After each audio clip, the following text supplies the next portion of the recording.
नमस्कार, श्री स्वामी समर्थ।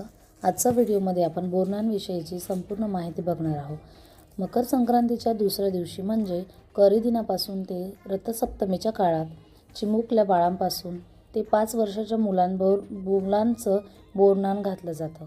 हा लहान मुलांचा कौतुकाचा सोहळा असतो।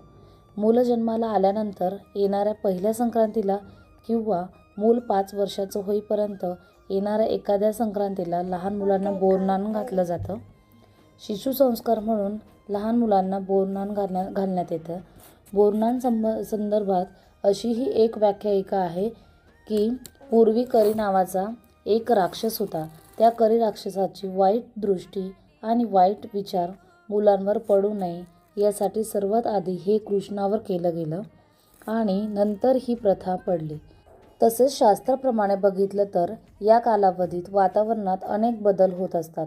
लहान मुलांना या बदलत्या ऋतूची बाधा होऊ नये म्हणून देखील बोरनान केलं जातं।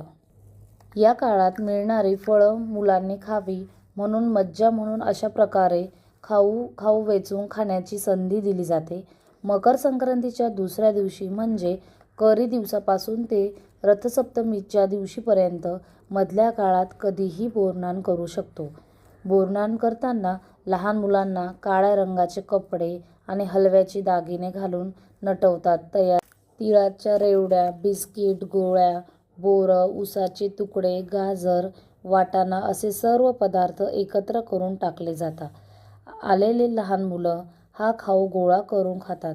अशा प्रकारे बोरनान घातले जातं। याला काही भागात बोरलूट देखील म्हणले जाते।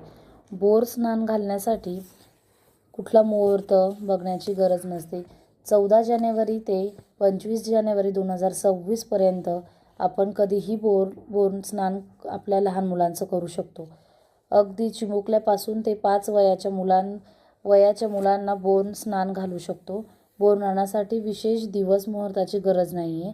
तुमच्या सोयीने दिवस वेळ ठरवला जाऊ शकतो। आपल्या हळदी कुंकवाच्या दिवशीसुद्धा आपण बोर स्नान करू शकतो। अगदी संध्याकाळच्या वेळेमध्ये हे बोर स्नान आपल्या मुलांचं करावं। व्हिडिओ आवडल्यास लाईक, शेअर, सबस्क्राईब नक्की करा। थँक्यू। भेटूया नेक्स्ट व्हिडिओमध्ये।